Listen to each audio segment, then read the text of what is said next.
The Mastery of Destiny by James Allen, Chapter 3.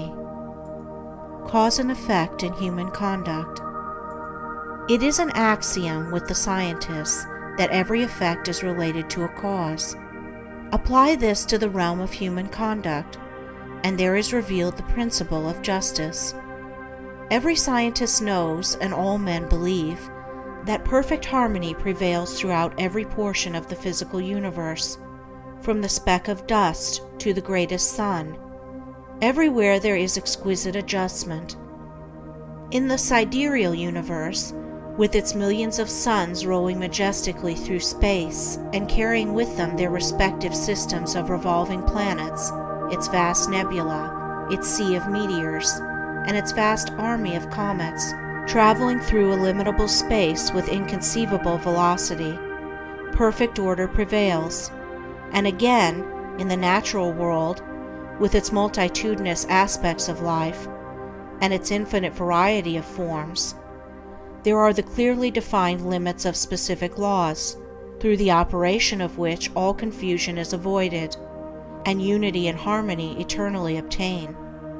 If this universal harmony could be arbitrarily broken, even in one small particular, the universe would cease to be. There could be no cosmos, but only universal chaos.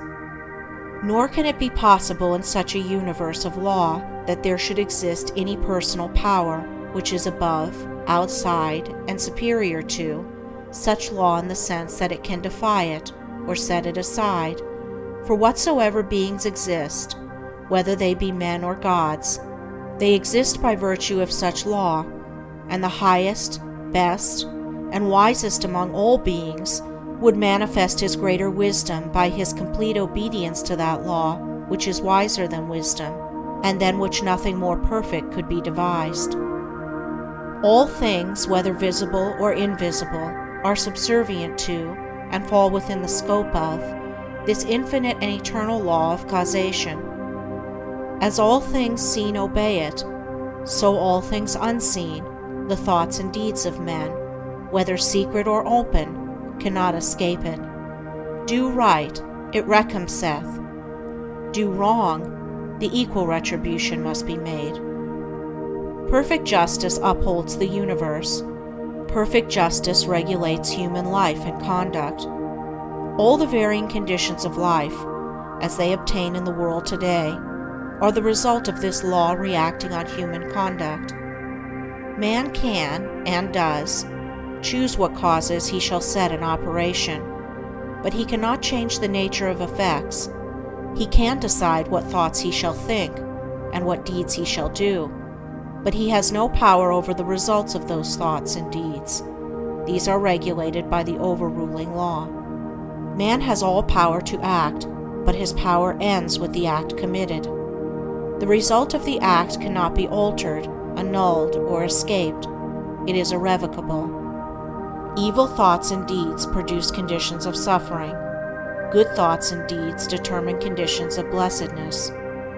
Thus man's power is limited to, and his blessedness or misery is determined by, his own conduct. To know this truth renders life simple, plain, and unmistakable. All the crooked paths are straightened out, the heights of wisdom are revealed, and the open door to salvation from evil and suffering is perceived and entered. Life may be likened to a sum in arithmetic. It is bewilderingly difficult and complex to the pupil who has not yet grasped the key to its correct solution. But once this is perceived and laid hold of, it becomes as astonishingly simple as it was formerly profoundly perplexing. Some idea of this relative simplicity and complexity of life may be grasped by fully recognizing and realizing the fact that, while there are scores, and perhaps hundreds of ways in which a sum may be done wrong, there is only one way by which it can be done right, and that when that right way is found, the pupil knows it to be the right, his perplexity vanishes, and he knows that he has mastered the problem. It is true that the pupil, while doing his sum incorrectly, may and frequently does think he has done it correctly, but he is not sure. his perplexity is still there, and if he is an earnest and apt pupil, he will recognize his own error when it is pointed out by the teacher. So in life, men may think they are living rightly, while they are continuing, through ignorance, to live wrongly. But the presence of doubt, perplexity, and unhappiness are sure inclinations that the right way has not yet been found. There are foolish and careless pupils who would like to pass a sum as correct before they have acquired a true knowledge of figures, but the eye and skill of the teacher quickly detect and expose the fallacy. So in life there can be no falsifying of results. The eye of the great law reveals and exposes. Twice 5 will make 10 to all eternity, and no amount of ignorance, stupidity, or delusion can bring the result up to 11. If one looks superficially at a piece of cloth, he sees it as a piece of cloth.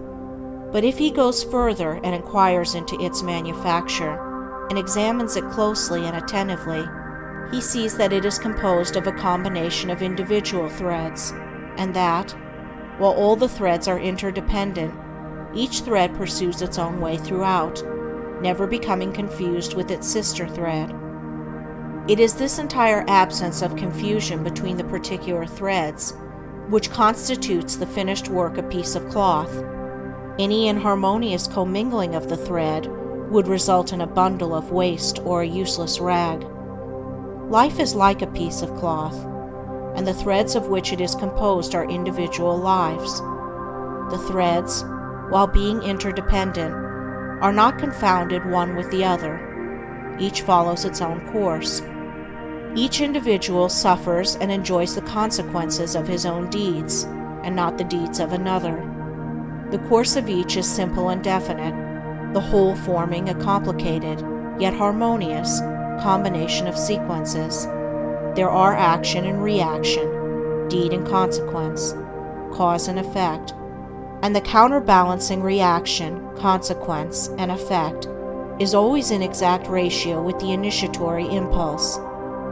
A durable and satisfactory piece of cloth cannot be made from shoddy material, and the threads of selfish thoughts and bad deeds will not produce a useful and beautiful life, a life that will wear well and bear close inspection.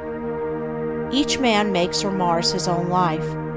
It is not made or marred by his neighbor, or by anything external to himself. Each thought he thinks, each deed he does, is another thread, shoddy or genuine, woven into the garment of his life. And as he makes the garment, so he must wear it. He is not responsible for his neighbor's deeds. He is not the custodian of his neighbor's actions. He is responsible only for his own deeds. He is the custodian of his own actions. The problem of evil subsists in a man's own evil deeds, and it is solved when those deeds are purified. Says Rousseau, "Man, seek no longer the origin of evil. Thou thyself art its origin." Effect can never be divorced from cause. It can never be of a different nature from cause. Emerson says, "Justice is not postponed. A perfect equity adjusts the balance in all parts of life." And there is a profound sense in which cause and effect are simultaneous and form one perfect whole. Thus, upon the instant that a man thinks, say, a cruel thought, or does a cruel deed, that same instant he has injured his own mind. He is not the same man he was the previous instant. He is a little viler and a little more unhappy, and a number of such successive thoughts and deeds would produce a cruel and wretched man. The same thing applies to the contrary, the thinking of a kind thought, or doing a kind deed. An immediate nobility and happiness attend it. The man is better than he was before, and a number of such deeds would produce a great and blissful soul. Thus individual human conduct determines, by the faultless law of cause and effect, individual merit or demerit, individual greatness or meanness, individual happiness or wretchedness. What a man thinks, that he does. What he does, that he is. If he is perplexed, unhappy, restless, or wretched, let him look to himself, for there and nowhere else is the source of all his trouble. End of chapter 3.